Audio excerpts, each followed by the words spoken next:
Culture of silence. Obian kananuntum, obian animum okroma, mobian kasa, check and balances and koso. Banka wotia konya so kra no a, enka omo ambeka sa ansam no kra na ese utio. Akwaba, sa NDC aban ya aban bi a, omo ye sa no ma no kra na. Abuza for mamu nyina makwaba, Edibagana and Sem TV so. One more so be like video, no be subscribe to the channel, no turn on notifications. Say next time. Videos of this nature about so submit to my cabin so watch the or comment section for them. Say the money down if Mr. President. Maybe whom be from Mr. President I meje also. Who text me Mr. President or comment section I meje also. Who see am TikTok na pa Mr. President I meje also sir. Koye dey baby agenda MPP. So the money in the opposition. So we are trying our possible best. They use Jan and the same TV channel also. They are what the new patriotic party Amenyokuno. They are power 2028. Inshallah. Dr. Ladma Umbo president. Now also the problem about India so selkebi. Na my kan yi you were John the money Muhammad the book at Neze Ebu idie. Ya me ni amene amfa the Messiah Dr. Ladma Umbo ni amade na sase bebe few. Na once again me catch a gun and mabunu nyina say amanyo sem ne yeye no. Eye da chinti ne yeye amanyo sem nye mprint ne amanyo sem. De wo ye bia no wo ye no wadwo say inti da chi bia no. Would you be proud of decision I will make here in politics? You shouldn't forget, say, politics, no, your mouth to me, say, Fabity Manful in him, your mouth to me, say, Fabe, it is all your software. Oh, yeah, ordinary Ghanaian. Oh, yeah, educationist. Oh, yeah, medical doctor.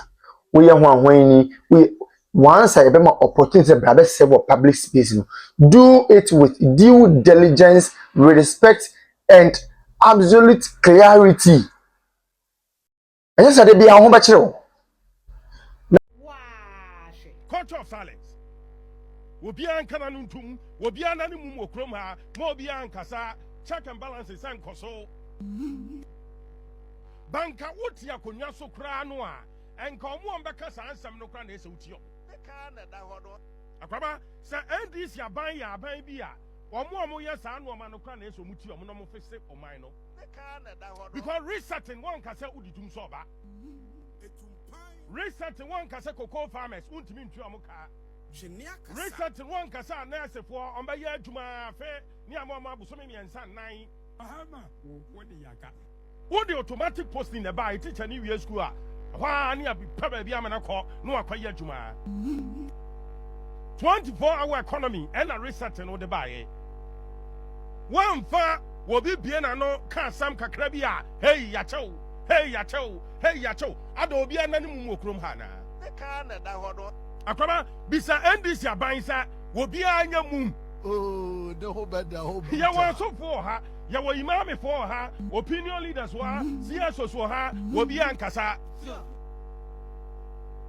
Some true for binum so ambaso regina kasano obi aso adani mum omo de omo bon na ye kasa omo ntem na NDC for binum se prefo no a sabe mra no omo nkenkan no Ghana rule of law na ye adwuma wo ana be dia no kan ko si ya chini pa na ni age wo dia kire ya tebako ya chimienu edimi hwene akasa ya chini pa no otifie ya si akote baako ya chi MPP fo mienu ya chimiensa ano fa aduane ma wo omo de omo bon na ye kasa omo ntem ye dumu kania fifre na etewo no tipa na ya chene no ensisa bibia ye kan we aso be reset uko store no a esen no ye chini pa na enfa difference bi ama ana be dia no what kan ya enye no ye chini pa na enfa difference bi ama by sa ye twa to no ye twa sabone wo Ghana ha ye hwe ne ye ana be dia no kan ya the politics kan twa sabone e wo krom ha Adana Mugabe nka recently your friend said Dumelu was it MPP for abo pa papa ni chiche aduane wo monten so MP no na MPP for abo pa say omo kwa chiche aduane no a yenwu aduane ne panie aduane no kura wo fom obi o say angels say bia na angels na bo bia na angels no no manom so mabo ento mu yi kire no a wo hu hwene akasa sa omo nkom ni nipa miensa akwaya John na MPP ntimi nyi ni seat akwaya John sa Mugabe no nam krom ha wow bia na fo ni krom ha akwaya John signal bureau fo ni krom ha CID for ni kroma. Jenia kasa. Ana ya china we ni pache obi wo Ghana. Yentie Mugabe nemra. Nugu home. John Dumelo. Aya na won nam street mo cheche eniema. Enuane ne dress. Stop it as soon as possible, Jai. Jai. John. Listen and listen very well. The angels are here. Wow. So before no ha. Wow. Me say, me yan cameo, yan come. We shall me say eh? I wonder the whom me to me. Yes. A tankuliga bigger the capacity man. The angels want to know. Power to the people. John Dumelo, meeting no more quiet and no more discuss you. You, John Dumelo, they discuss you in that meeting. So what's we see to know? Omoje.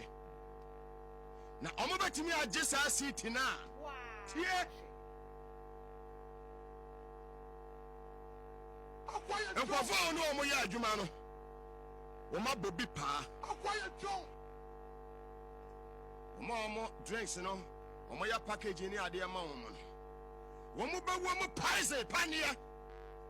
The agenda is to kill 3 people. Nibas play.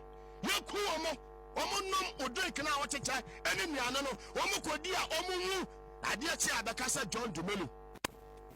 Wakundi pami ensa. The dress now cheche no. Womo nom bio. Womo dia aduane ni bie. Sa akofo ni nyina nipa 3 na ewu. Mugabe wanam krom. Wobia wose wobia bopa MPP for bopa. Sa ye be kum nipa miensa we.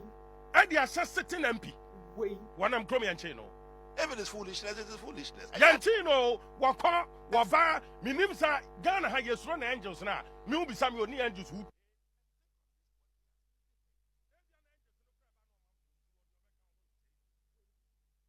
But ye journey power na wonam krom ha obi antimi kanasam obi antimi woni nkyem so e dia asem wa NDC ban na betina kunya so ntino ya crop for protect omo ya waka bibia ne akwache no sa na ebuman are we in a banana republic Anabujo mama assembly for anutum akwaba are we in a banana republic are we in the animal kingdom Jenia kasa say mo bi hu hia cha mo bi ana and then I cross okrom hay. Na edidimu na aban sesa na aban foforo ba. Na mo so se obia ya hey ya beche no a. Na Ghana ekwa na ase bai. ne ka na da hodo Ni ekoye anase bai. ne ka na da hodo Ya pa nkrofo ati omo a enkrofo a ye de adwuma so omo nsa so omo ma Ghana nkoso omo ma Ghana nkoso omu di Ghana ska na ese echi omo.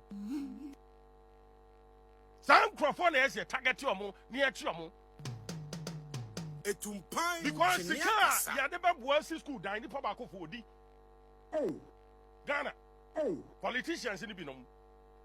The Abdullah Quine, Bako for stomach politician, Wobedi. Some profane in the essay, Titania Chichomo, Marco, and our signal Bruno. I ask you to be citizens. You bet not resume. Baby, I shall be a betting at Yomo. But in young Crawford, more TikTok, Facebook no why no control bibi na hey wo betin tan obekasa Ghana she omo ma bon na yekasa omo ntem wo bia wo abrochire won tiase and da bia me kasa se wo twasa na wo anya obi obeka kire so wachi achi a wo beton wuram ana obedi ara no kan ko si wo twasa se wo kona wo twasa na obi ni wachi anka nto se wo tia wo kokwa yam say straight one mo ni nyina be ye pe ka na da hodo Tambia no ha we leader ma wo bi nkyere wo kwan no omo wo nkyɛn no saa kaba no muntimi nka no kore nkyere wo adwin kase so da ya adwin keto antia NDC ni ntimi nhwɛ appointee ani nka no kore nkyere no even chief of staff ɛbɛyɛ den sɛ bia mampani ba fam sabio tattoo no ba bie na no hwɛ na dima ka no kore kyere no wo sre da wo de gi a yɛ de ba ma enti wo bi a won nkyɛn wo neutral person no the only say MPP ni no wo ka say tie na famu aba Yada nso ojimi amekwa kofa na yire broni aberu na kodi no I'm telling you the fact osiro me ontimi kan ma sem ni ntia san kama ma obi akọ ni sika kunda dada And I say I'm a woody for my mom, Miss Canoma to make about cocoa, meaning baby or Virginia. Bruce Crabby, I say, I've been Washington, D.C.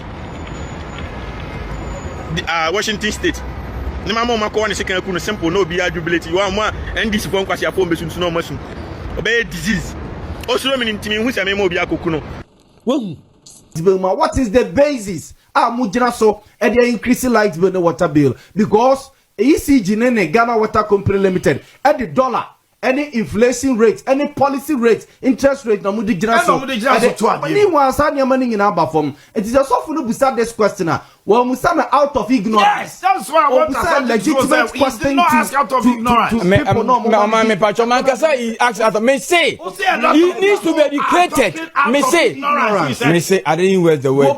Say me say man can say me on my dear me can say me say my men are some not but when I some now can. That's what most people have been saying. And it's up to the government to explain things to them. Your word was ignorance. They are speaking out of ignorance. That was your way. On my ignorance, I mean, okay, so me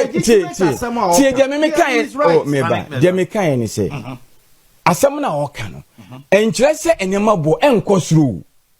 But the walk can want it, or my pony can say. Was it a body? Was it a penny? Was it pure water? A costro. And I mean, because inflation is above for ma.